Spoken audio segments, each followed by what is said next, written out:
세상을 창조하시고 다스리시는 여호와 하나님, 오늘도 변함없이 하나님이 허락하시는 자비와 긍휼 안에 우리가 살게 하여 주심을 감사를 드립니다. 한 영혼이라도 구원하시고자 하시는 하나님의 그 간절한 그 마음들이 오늘 하루하루를 또한 만들어 가시는지를 우리는 믿습니다. 주님의 그 은총이 아니면, 주님의 그 작정하심이 아니면 오늘 우리가 이 세상에 살 이유도 없음을 우리는 깨닫게 되어집니다. 주님의 뜻이 이루어지는 하루가 되어지기를 소망합니다. 주님 안에 구원받는 사람들이 또한 생겨나는 하루가 되어지기를 소망합니다. 단지 우리들의 생각과 또 우리들의 뜻을 위해 살아가는 날들 되어지지 않게 도와주시고 우리를 부르시고 이 자리에 오게 해 주셨사오니 하나님의 나라와 뜻이 펼쳐져가는 세상에 되어줄 수 있도록 하나님 붙잡아 주옵소서. 이 땅의 수많은 전쟁과 수많은 하나님 아버지 하나님 복잡스러운 일들이 세계에서 들려집니다. 주여 이 땅을 굽여 살펴 주옵소서. 자비를 베풀어 주옵소서. 주의 손길을 베풀어 주셔서 하나님을 알아가는 나라가 되게 도와주옵시고 열방을 향하여 하나님 이방인들을 향하여 구원하고자 원하시는 주님의 뜻이 하나님 믿는 자들의 기도를 통하여 또한 이루어 주옵소서. 오늘도 기도로 하나님 주일 예배를 위하여 같이 기도드렸습니다. 내일 드려지는 모든 예배 가운데 하나님 임재하여 주옵소서.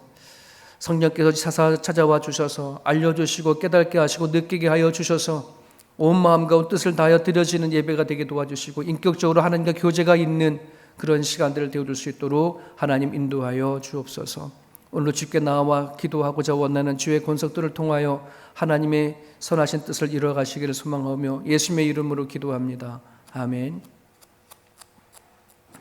빌립보서 1장 12절에서 26절이 본문입니다.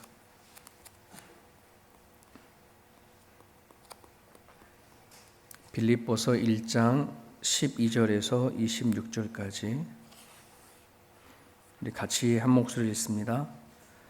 형제들아, 내가 당한 일이 도리어 복음 전파의 진전이 된 줄을 너희가 알기를 원하노라. 이러므로 나의 매임이 그리스도 안에서 모든 수일의 안과 그 밖의 모든 사람에게 나타났으니 형제 중 다수가 나의 매임으로 말미암아 주 안에서 신뢰함으로 겁없이 하나님의 말씀을 더욱 담대히 전하게 되었느니라.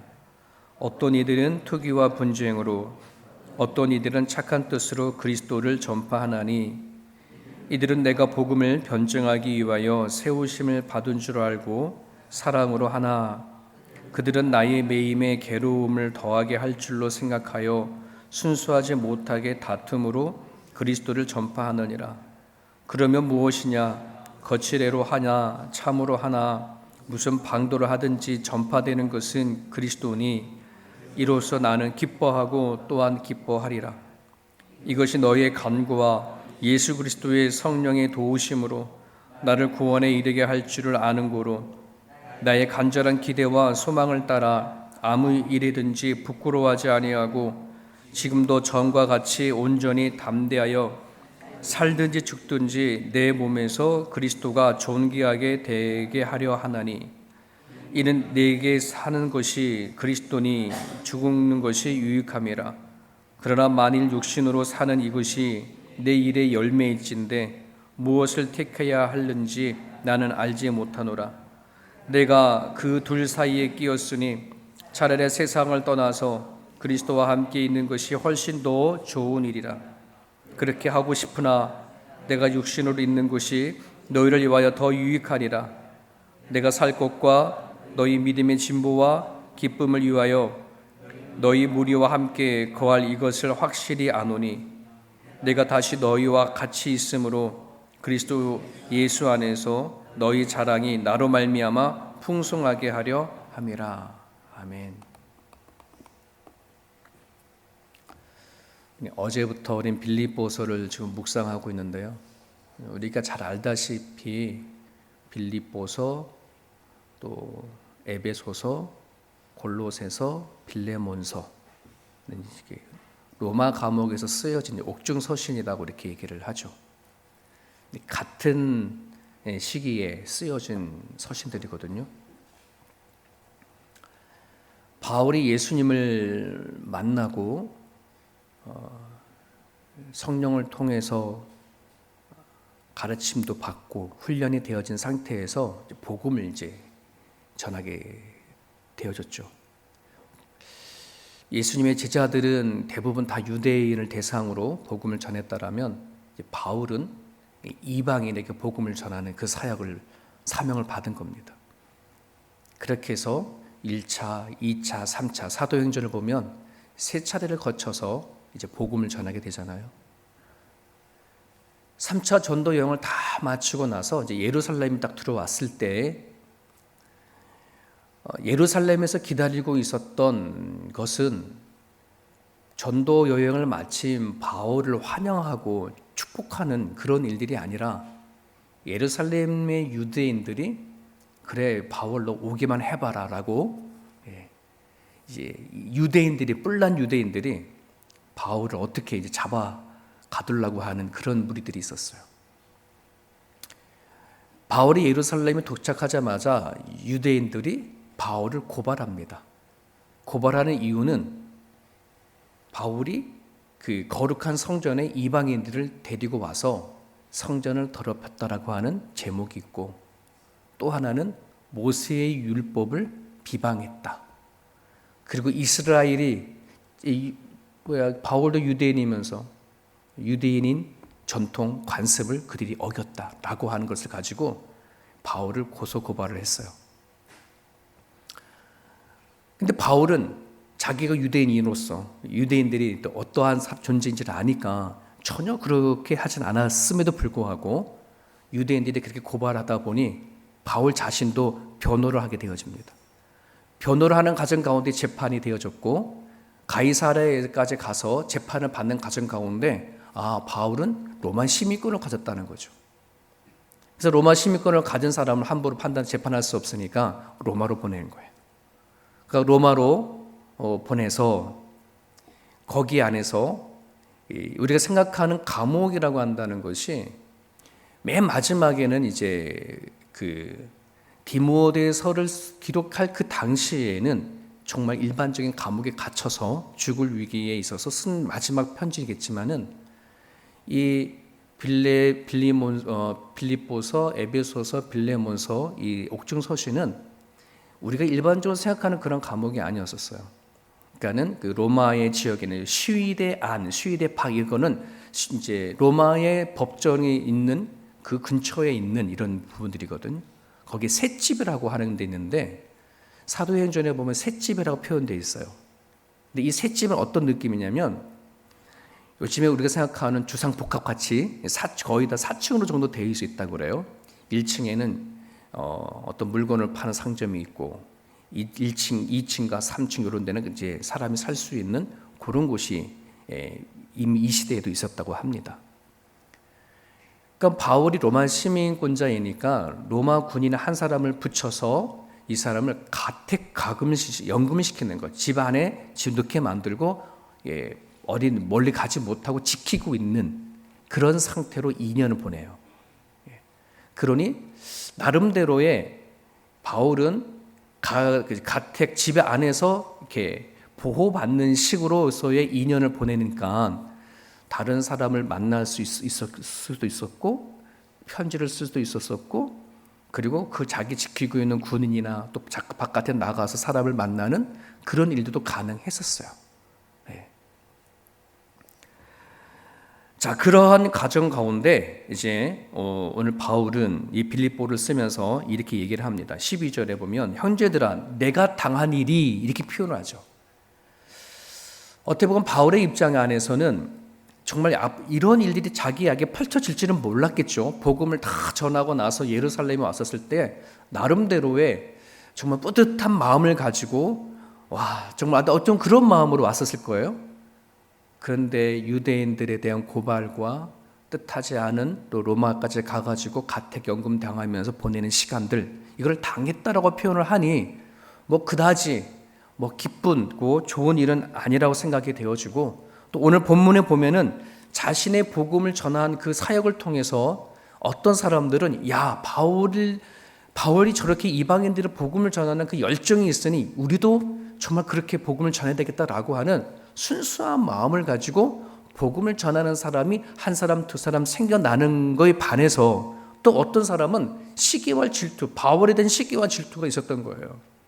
저 사람이 예수를 믿은 지가 얼마 됐다고, 저가 예수를 잡아서 다녔던 그런 못된 인간이었는데 어떻게 저렇게 예수를 만났다고 해서 막 복음을 전하고 또 예수의 사도들로 통해서 칭찬도 받고 뭐 유대 예루살렘 안에서 나름대로 큰 영향을 끼치니까 원래부터 유대인이었고 그 유대인들이 예수를 만나 사역을 하던 그런 사람들이 바울을 볼 때에 시기와 질투가 생겼어요.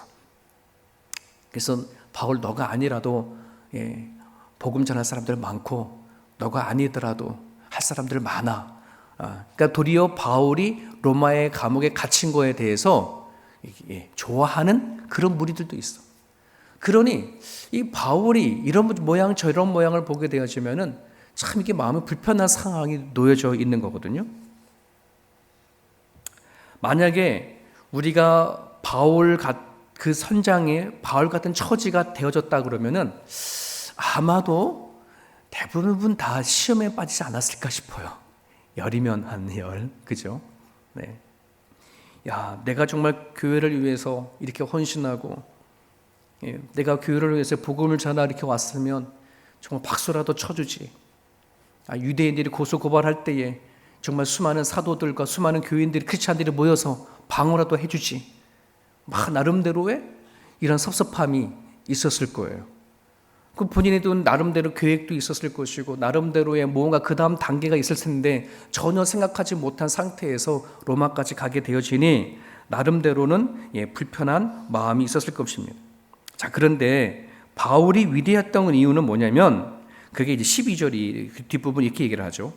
내가 당한 일이 도리어 복음 전파의 진전이 되는 줄 너희가 알기를 원한다. 내 이 상황이, 내 이 불편한 상황이, 내 이 꼬여지고 틀어진 이 상황이, 나를 시기하고 질투하는 사람들이 늘어나는 이 상황이 도리어 복음의 진전이 되는지를 너희가 알기를 원한다. 이게 사고의 전환이거든요. 생각의 전환이에요. 얼마든지 원망할 수 있는 상황이고 얼마든지 화를 내고 얼마든지 그냥 시험에 빠질 수 있는 일임에도 불구하고 전혀 그렇지 않죠. 도리어 자기 때문에 시기하고 질투를 하든 복음을 전하는데 자기도 할 수 있겠다라고 하시는 사람들이 나타난다면 난 그거로 좋다. 나 때문에 좋은 영향력을 받아서 순수한 동기를 가지고 복음을 전하는 사람이 또한 나타나도 너무 좋고, 그리고 일반 감옥이 아니라 가택연금 당해서 2년 동안 자기를 지키고 있는 군인뿐만 아니라 또 그 로마의 지역의 시위대 근처에 앙카 박해 사람들에게 복음을 전할 수 있는 기회가 되니 또한 좋다. 이게 바울의 생각을 갖고 있는 거예요. 그래서 20절, 21절에 보면 이렇게 고백하죠. 내가 살든지 죽든지 내 몸에서 그리스도가 존귀하게 되게 하려 하나니 이는 내게 사는 것이 그리스도니 죽는 것도 유익하다. 갈라디아서 2장 20절에 똑같은 고백을 하죠. 참 이런 거 보면은 우리가 왜 믿음이 성장해야 될까, 신앙이 깊어져야 할까 하는 이유가 있는 거죠. 우리는 너무나도 상황과 환경에 의해서 내 생각과 마음이 흔들 때가 되게 많잖아요. 정말 우리가 그리스도의 복음을 가졌다라면 하나님이 나를 어떻게 부르셨고 나를 어떻게 지금 쓰시고 계신다고 한다는 걸 정확하게 안다면 굳이 우리가 환경과 상황에 흔들리지 아니하는 그런 그리스도인이 되어줬으면 좋겠어요. 어떻게 이런 사고의 전환이, 생각의 전환이 가능할까? 18절은 볼까요? 그러면 무엇이냐? 거칠애로 하나 참으로 하나 무슨 방도로 하든지 전파되는 것이 그리스도니 이로써 나는 기뻐하고 또한 기뻐한다. 바울은 자기가 살아가는 그 이유, 또 자기가 행복한 이유, 자기가 그 기쁜 이유가 자기 자신에게 있지 아니하고 그리스도가 전파되어지는 그 자체가 나한테는 기쁨이다. 이 고백을 하고 있는 거예요.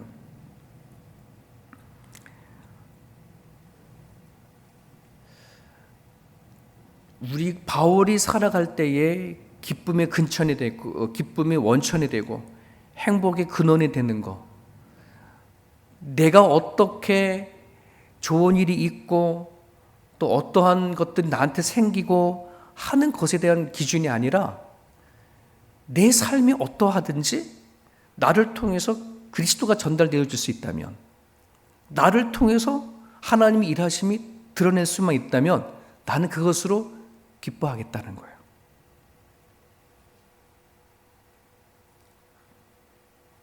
내가 좀 억울해도, 내가 좀 피해봐도 그것으로 내가 좀 깨어지고 부서진다 하더라도 난 괜찮아. 내 이거를 통해서 예수가 전달될 수만 있다면, 이런 사고가 준 거예요. 우리는 어때요? 우리도 그런 각오가 되어져 있을까요? 내가 뭐 신앙생활 하다가 뭐 그까짓 말 한번 듣는 거 좀 어때? 그러니까 누가 나 한마디 한다는 그거 어때? 내가 그냥 열심히 신앙생활 봉사하다가 그런 말 들을 수도 있고, 그런 취급 당할 수도 있고, 그런 말도 안 되는 일 당할 수도 있지만, 뭐 나를 통해서 내가 하나님 드러낼 수 있다면, 내 믿음이 흔들리지 않고 주님만 바라볼 수 있다는 그것만 알 수만 있다면 나는 오케이, 난 좋아.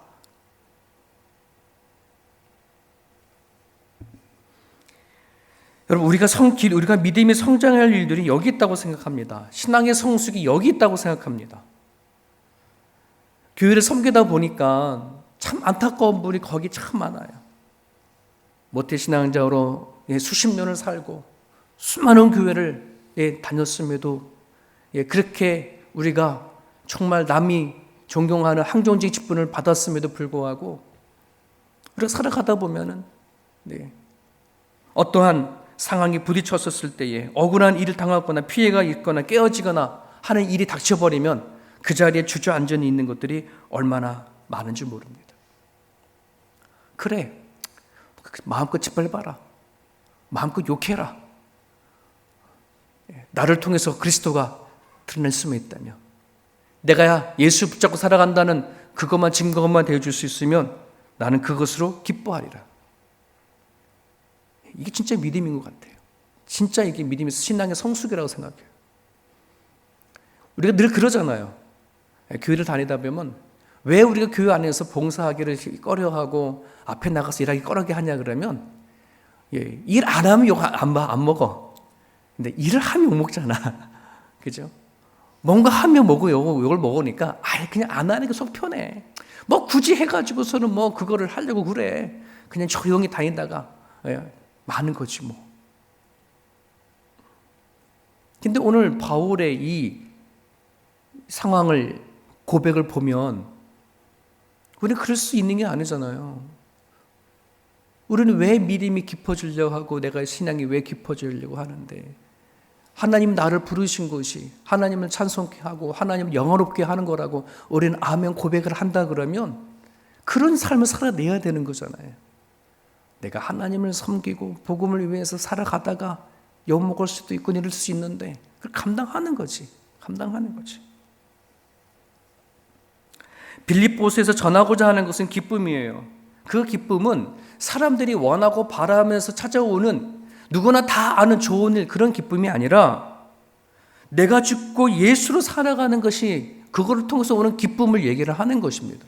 그래서 성령의 9가지 열매에 그 기쁨이 들어가 있는 겁니다. 성령의 감동이 아니면 전혀 우리가 느낄 수 없는 그 기쁨을 바울은 이야기하고자 하는 거예요. 오늘 우리가 성령 하나님을 구하는데 정말 우리 마음 안에 우리 마음에 세상 사람들이 나를 조롱하고 나를 괴롭게 하고 나를 얽어매어지는 그런 것이 있다 하더라도 내 마음 안에는 굴욕당하지 아니하는 하나님이 주시는 기쁨을 위해서 기도할 수 있기를 바라요. 그럼에도 불구하고 내 안에 생기는 기쁨. 여러분, 우리들의 본성은 눈에는 눈, 이에는 이. 아닙니다. 이거 우리들 진짜 본성 이게 아니라 이에는 이 플러스 코. 눈에는 눈 아니에요. 눈 플러스 입. 하나 더 들어가. 우리들의 본성은 원래 이해는 이가 아니에요. 내가 하나 당했으면 난 2개를 갚아줘야 되는 거고, 내가 3개를 당했으면 6개, 7개를 갚아줘야 속이 풀리는 것이 우리의 본성이거든요. 그런데 바울은 지금 오늘 본문에서 뭘 얘기하고 있냐 그러면, 내가 살아가는 것은 이제 주를 위해 살아가는 거다. 내가 사는 게 아니야. 주가 사는 거야. 갈라디아서 2장 20절에 고백했던 것처럼 내가 그리스도와 함께 십자가에 못 박혔나니 그런즉 이제는 내가 사는 것이 아니라 오직 내 안에 예수께서 산다. 이 얘기는 새로운 성품을 받은 거거든요. 내 안에 새로운 인격을 받은 거예요. 내가 죽었다는, 내 안에 예수가 산다고 하는 거니까, 이전에 내 본성은 그런 본성으로 살아왔지만, 그런 성격이지만, 내가 예수를 내 안에 품은 이상 주님의 성격은 그게 아니잖아요. 주님의 성품은 그게 아니잖아요. 눈에는 눈의 성품이 아니잖아요. 우리가 성령을 구할 때에 하나님, 이젠 정말 주님의 마음으로 내 가정, 또 내가 섬기는 교회, 내가 살아가는 세상에서 주님의 주신 성품과 마음으로 살기를 소망합니다. 그저 내가 바라고 눈에 원하는 그 기쁨과 그 상황이 아니라, 내 눈에는 그러한 상황이 아니더라도, 당하는 일이고 당하는 상황이라 하더라도 하나님이 내 안에서 역사하시는 그 기쁨을 맛보기를 원합니다. 그게 진짜 믿음을 갖고 기도하는 사람의 모습이라고 생각이 되어집니다. 내가 억울하고 내가 분해서 어찌할 바를 몰라서 그냥 복수하고 싶고 하는 그 마음은 이젠 십자가에 못 박혀 죽었고, 그런 일이 있음에도 불구하고 나를 통하여 내가 참아내고 견뎌내는 것 통하여 복음이 흘러갈 수 있다면, 예수가 전할 수 있다면 나는 그렇게 살겠습니다. 이게 날마다 우리는 고백되어져야 되는 줄 압니다. 십자가에 정말 죽은 우리들이라면, 예수님의 십자가를 정말 받았던 우리들이라면, 이제는 십자가 뒤편에 우리를 두고 내 인생 앞에 십자가 돌아가신 예수님을 앞세워야 되어지는 것이 우리들이 믿음을 가진 사람들의 삶이라고 저는 믿습니다. 23절에 바울이 고백합니다. 내가 그 둘 사이에 끼었으니, 이 둘 사이에 끼어서 뭐야? 죽음과 삶 사이에 끼었어요. 차라리 세상을 떠나서 그리스도와 함께 있는 것이 훨씬 나아. 하지만 내가 죽어서 그냥 하는 거 사기 좋은데, 내가 사는 그 이유는, 이제 살려고 하는 것은 나를 통해서 그리스도의 열매, 나를 통해서 하나님의 풍성이 드러나는 것, 그것이 내가 사는 이유다. 이 얘기한 거예요. 내가 죽고 예수로 사는 모든 사람들에게는 나는 삶과 죽음에 낀 사이 안에서 이제는 내가 사는 이유가 하나님께 있어야 되는 거예요. 내 사는 목적, 내가 사는 방식, 내가 원하는 것, 내가 기뻐하는 기준, 행복한 기준, 이것이 바로 예수님이 된다는 거예요. 그 고백을 우리가 하고 있습니다.